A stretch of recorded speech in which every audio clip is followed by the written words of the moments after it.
그리고 위로부터 난 지혜 양순에 관한 말씀을 함께 나누도록 하겠습니다.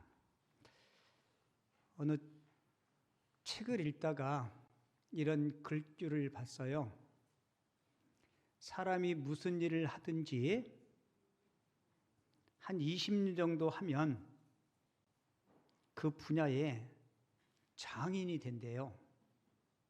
한 분야에 한 20년 정도의 일을 하면 그 분야에 장인, 달인이 된다는 말을 읽었는데, 제가 김포 남연교회를 개척하고 올해 20년째를 맞이했습니다. 담임 목사가 된 지 20년이 됐어요. 목사 안수는 1998년도에 받았고요. 제가 그 책을 읽다가 내가 담임 목회 20년을 했는데 내 신앙과 내 믿음의 성숙도가 장인이 되었나? 이렇게 제 스스로한테 물어보니까 예라고 대답하기가 어렵더라고요. 여러분들은 어떠신가요? 여러분들은 신앙생활을 몇 년 하셨나요? 적게는 이제 갓 신앙생활을 하신 분도 계실 거고, 어느 분은 10년, 아니요 20년, 30년, 50년, 60년 가까이 하신 분도 계실 거예요. 매 주일마다 주일이 되면 교회 오셔서 예배하고 기도하고 하나님의 말씀도 듣고, 그럼 여러분은 20년, 30년 하셨는데 믿음의 성숙도, 신앙생활에 장인이 되셨는지? 제가 그 질문에 내가 장인이 되는 방법은 우리 딸을 시집 보내야 되겠다. 그러면 장인어른이 되니까 그래야 장인이 될 것 같다라는 생각이 들어요. 한참 있다 웃으시네. 충청도인가 봐요. 어느 분은 또 집에 가서 웃어요. 괜찮아요. 저의 이런 고민이나 여러분의 그런 고민들, 어쩌면 하나님 앞에 거룩한 고민이 아닌가라는 생각이 들어요. 우리 예수님이 마태복음 5장에서 산에 올라가 제자들이 나온 후에 제자들에게 설교를 하시죠. 우리가 이제 산상설교 혹은 너무 보물과 같은 말씀이라 그래서 산상보훈이라 그래요. 근데 그 말씀을 쭉 하시고 마태복음 7장 산상수훈의 결론에서 예수님이 이렇게 말씀하세요. 하늘에 계신 너희 아버지의 온전하심 같이 너희도 온전하라. 아멘 안 하시네. 너무 주님의 그 말씀이 우리들하고는 너무 거리감이 좀 있어지죠. 하늘에 계신 아버지의 온전하심 같이 우리가 어떻게 그렇게 온전해질 수 있을까? 여러분, 주님은 속된 말로 밥 먹고 똥 싸는 저와 여러분들이 하나님과 똑같이 온전해질 수 없다는 사실을 주님도 아셨을 거예요. 그럼에도 불구하고 하늘에 계신 너희 아버지 온전하심 같이 너희도 온전하라고 우리에게 교훈해 주신 것은 우리의 신앙의 목표를 그 높은 차원에 계신 주님께 두고 우리가 그 주님 바라보고 주님 닮기를 갈망할 때 우리 믿음이 성숙하고 우리 안에 예수님이 충만함을 아시기에 주님께서 그렇게 교훈하신 줄을 믿습니다. 우리 야고보서 3장 17절 18절 이 본문 똑같은 말씀을 가지고 제가 오늘 네 번째 설교를 해요. 야고보는 위로부터 난 지혜, 첫 번째가 뭐였죠? 성결, 두 번째는요 화평, 지난주에는요 관용, 오늘은요 다음 주에는요, 다음 주는 상관없어요. 어제 거 오늘도 잘 모르는데, 자 오늘은 위로부터 난 지혜 양순. 이 양순이라는 말을 요즘 잘 쓰지 않습니다.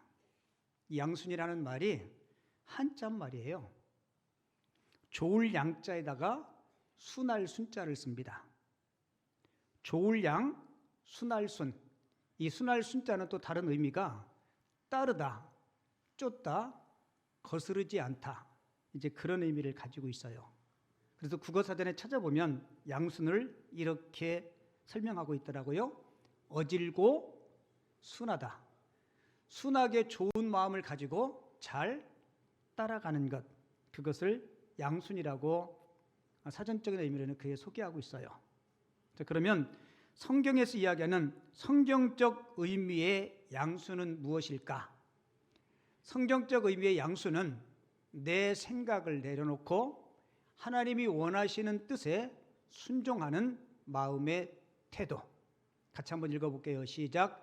내 생각을 내려놓고 하나님이 원하시는 뜻에 순종하는 마음의 태도. 내 뜻, 내 생각은 있지만 그러나 하나님께서 원하신다면 하나님의 뜻에 따르고 순종하는 삶을 살아가는 것, 그게 뭐라고요? 양순. 쉽게 이야기하면 하나님의 뜻에 온전히 순종하는 마음, 이게 양순입니다. 우리 예수님이 저와 여러분들을 죄에서 구원하시기 위해서 이 땅에 오셨죠. 그리고 주님은 십자가를 지시기 전날 밤에 겟세마네 동산에 가셔서 기도하세요. 아마 여러분들은 예수님이 어떻게 기도하셨는지 아실 거예요. 십자가의 고난이 얼마나 견디기 힘든 고난인지 주님은 아셨어요. 그래서 주님은 이렇게 기도하죠. 아버지여, 하실 수만 있으면 이 잔을, 이 십자가의 고통을 내게서 옮겨달라고 기도해요. 근데 주님은 기도하면 기도할수록 십자가를 지는 것이 하나님의 뜻임을 깨닫고 기도의 내용을 바꾸죠. 어떻게 바꿔요? 주님이 이렇게 기도하죠. 내 원대로 마옵시고 아버지 원대로 되기를 원하나이다. 여러분, 하나님 아버지의 뜻에 온전히 순종하는 태도, 이게 뭐예요? 양순이에요. 우리 예수님은 마음에 양순의 마음이 있었어요. 솔직히 나는 피하고 싶지만 이것이 하나님의 뜻이라면 저는 그 길을 가겠습니다. 여러분, 우리가 이 양순의 성품을 갖기 위해서, 양순의 소유자가 되기 위해서 전제되는 조건이 있습니다. 그 조건은 내 자아가 죽어야 된다는 거예요. 내 자아가 죽어야 양순의 사람이 될 수 있습니다. 갈라디아서 5장 24절에 보면 그리스도 예수의 사람들은 육체와 함께 그 정욕과 탐심을 십자가에 뭐 했다고요? 그렇죠. 그리스도 예수의 사람은, 우리 그리스도인들은 정욕과 탐심을, 내 자아를 십자가에 못 박지 않고는 절대로 예수님의 마음, 양순의 마음을 가질 수가 없다는 겁니다. 여러분, 우리 하나님이 말씀으로 천지 만물을 창조하세요. 그래서 천지 만물의 주인은 하나님이십니다. 그리고 저와 여러분들을 하나님의 형상대로 하나님이 우리를 지으셨어요. 그래서 우리 인생의 주인 또한 누구예요? 하나님이시죠. 천지 만물의 주인도 하나님이시고 우리 인생의 주인도 하나님이십니다. 최초의 사람 아담과 하와를 창조하시고 아담과 하와는 에덴 동산에서 하나님을 주인으로, 하나님을 왕으로 섬길 때 그들은 참 부족함 없이 행복했습니다. 그러던 어느 날 이 뱀이, 사단이 하와에게 접근하며 하와를 유혹하게 되죠. 하나님이 따먹지 말라는 선악과를 따먹으면, 여러분 잘 들으세요, 사단이 뭐라고 얘기한지 알아요? 내 눈이 밝아져서 하나님과 같이 될 것이다 라고 이야기해요. 여기서 하나님과 같이 될 것이라는 이 말의 의미는 내가 내 인생의 주인이 될 것이다 라는 의미예요. 너도 하나님처럼 누군가를 다스릴 수 있게 될 것이다. 이게 마귀의 유혹이었습니다. 그래서 하와가 그 유혹에 빠져서 선악과를 보니까 먹음직하고 보암직하고 지혜롭게 할 만큼 탐스러워서 따먹고 옆에 있는 아담에게도 주게 되죠. 자, 여러분 잘 들으세요. 죄의 본질은 하나님이 내 인생, 내 삶의 주인이었는데 그 주인의 자리에서 하나님을 몰아내고 내가 주인이 되어버리는 것. 자, 에덴 동산의 아담과 하와는 하나님을 왕으로 주인으로 모시고 살아갈 때는 여러분 행복했습니다. 부족함이 없었어요. 그런데 사탄의 미혹을 받아서 내 주인이신 예수님을 내 마음에서 내몰아버린 거예요. 여러분, 내 인생의 주인이 내가 되어버리면 하나님 앞에 묻지 않습니다. 하나님을 의지하지도 않습니다. 그리고 인생의 모든 결정들을 내가 내리게 되어 있어요. 여러분, 이게 우리가 세상을 살아가면서 죄의 가장 큰 본질입니다. 구약성경 사사기를 보면 후렴구처럼 사사기에 계속 등장하는 말씀이 있어요. 뭔지 아시죠? 이스라엘에 왕이 없으므로 사람들이 자기 소견에 옳은 대로 살았더라. 이 말을 풀어서 설명해 드리면 이스라엘 백성들 마음속에 왕 되신 주님이 안 계셨다는 겁니다. 그들이 10년 가운데 왕 되신 주님을 다 밖으로 몰아내버린 거예요. 그리고 세상 사람들의 노래처럼 내 인생은 나의 것, 내 인생은 너의 것, 그렇게 산 거예요. 여러분, 구약 이스라엘 역사 가운데 가장 타락하고 가장 하나님의 마음을 아프게 했던 시대가 바로 사사시대입니다. 이유가 뭐예요? 이스라엘의 왕이 없으므로, 바꿔서 이야기하면 하나님을 왕으로 인정하지 못했기 때문에. 그래서 주의 본질을 또 다르게 요약하면 주의 본질은 언제나 자기 중심성입니다. 내 안에 내가 너무 큰 거예요. 주님이 자리할 자리가 없는 겁니다. 여러분 꼭 기억하세요. 주의 본질은 항상 내 중심적일 때 그때부터 하나님과의 거리가 생기는 거예요. 여러분, 예수님이 십자가를 지심으로 우리 죄 문제를 해결해 주셨습니다. 우리는 그 십자가의 보혈을 믿음으로 죄 용서함을 받았어요. 자, 그런데 보세요. 여러분들 주일날 교회에 오시면 가장 먼저 무슨 기도를 하세요? 많은 예수 믿는 그리스도인들이 교회에 와서 기도할 때 주님, 나의 죄성, 나의 욕심, 주님 잘못했습니다. 근데 문제는 그 기도가 한두 주, 한두 달에 그치지 않고 어떤 분은 반복된 그 죄악 때문에 계속 기도한다는 거예요. 어느 자매가 저한테 목사님, 저 이제부터 교회 안 나올래요. 제가 깜짝 놀라서 왜요? 어디 마음에 상처 입었나요? 아니면 제가 마음에 안 드나요? 목사님이 마음에 안 드는 거 아니래요. 누구한테 상처받은 것도 아니래요. 그래서 왜요? 그랬더니 자기는 자기 자신이 싫대요. 한 주 동안 세상 살면서 잘못한 거 주님 앞에 고백하고 그리고 또 돌이키지 못하고 또 다음 주에 와서 그 고백을 주님 앞에 드리는 자기 자신의 모습이 너무 부끄럽다는 거예요. 제가 그 자매한테 그랬어요. 자매님이 지금 그 버리지 못하는 것, 그 못된 습관이나 그 죄악성들 때문에 고민하는 것, 그 하나님 보시기에 거룩한 고민입니다. 만약에 그런 거룩한 고민조차 없다면 주님 앞에 설 소망도 전혀 없을 겁니다. 여러분에게는 그런 고민이 있나요, 없나요?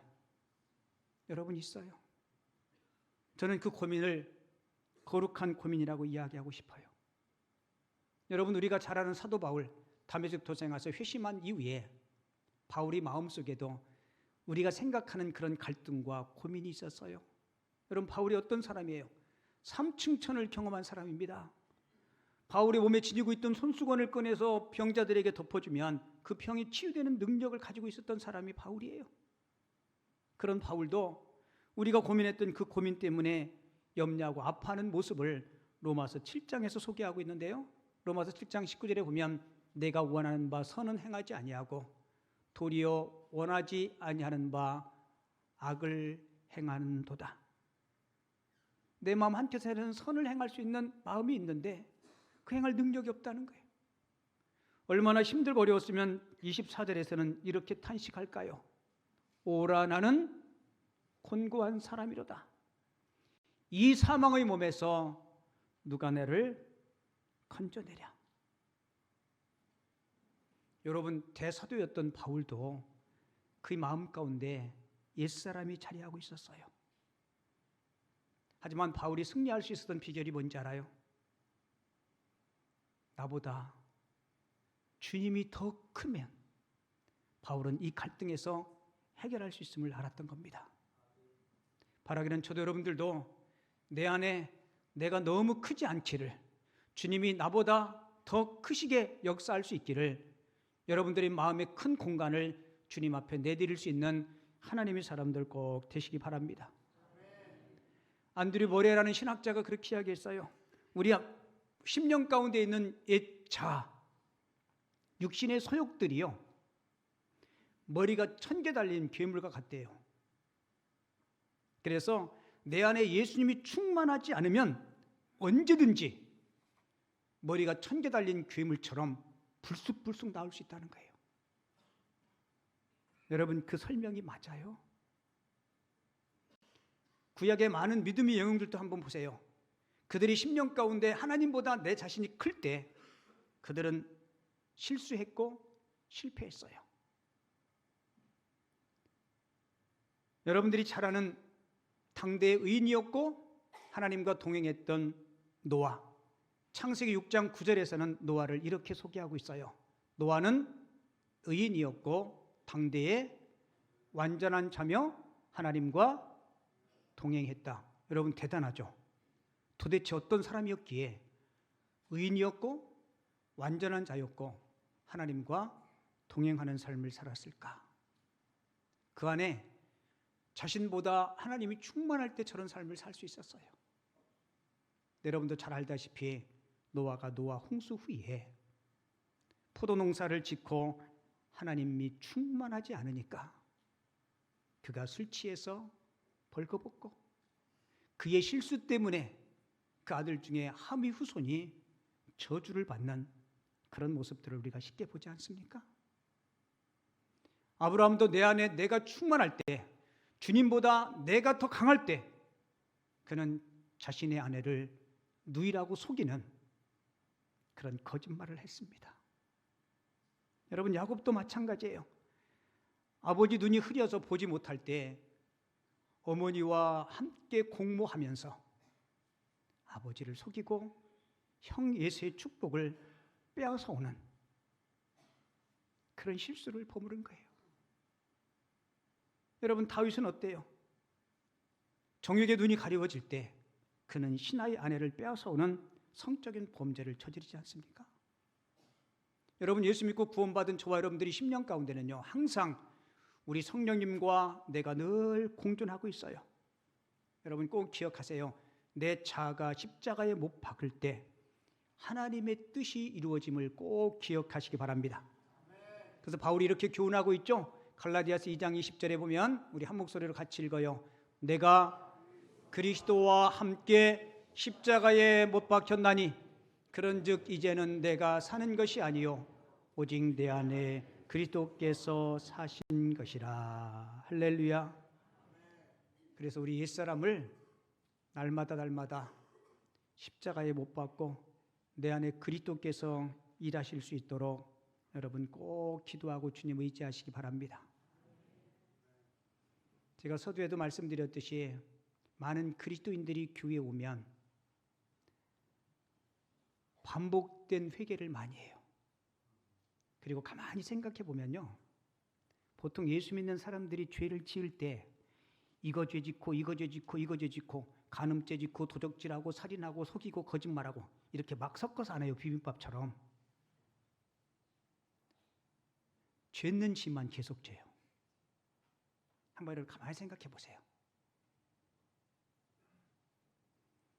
이성의 죄를 짓는 사람은 계속 그 죄를 져요. 누구를 속이고 사기치는 사람은 계속 그 죄를 집니다.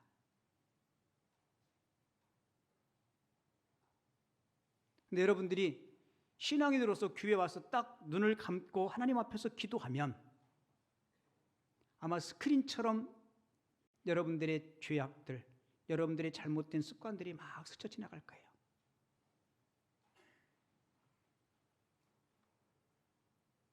주님, 제가 2번 다시 그러지 않도록 주님 저에게 성령의 충만한 능력 주시고 끊을 것 끊게 해주세요. 여러분 기도해요 안 해요?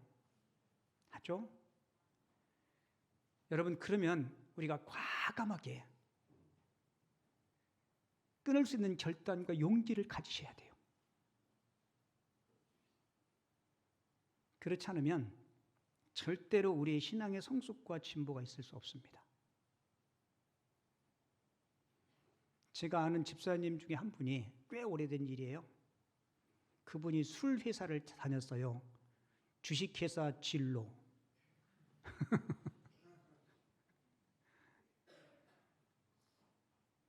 소주가 맞는 말이에요? 쇠주가 맞는 말이에요?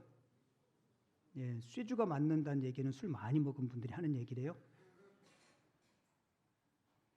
근데 그분은 술 회사니까 뭐 접대를 하다 보면 술집에 많이 가는데 이분은 그게 신앙인으로서 양심에 계속 걸렸대요. 그럼 어떻게 해야 돼요? 방법이 없잖아요. 회사를 그만두는 방법밖에 없는데 가족들도 있고 회사를 그만두면 어떻게 살까? 아내하고 상의해 봐도 답도 없고 교회 와서 기도하면 기도할수록 안 되는데 이 생각을 성령님이 계속 주시고 이분이 기도하면서 성령님이 주시는 생각대로 회사에 사표를 냈습니다. 질문 하나 드려볼게요. 그 이후에 망했을까요? 흥했을까요? 우리는 제3자 이야기하면 흥했다고 이야기하고 잘했다고 이야기하는데 막상 내가 그런 선택의 기로에 섰을 때 나는 그럴 수 있을까? 여러분 아브라함이 갈대우르를 떠날 때 자기 모든 기득권을 포기했어요. 엄청난 재산을 다 포기했습니다.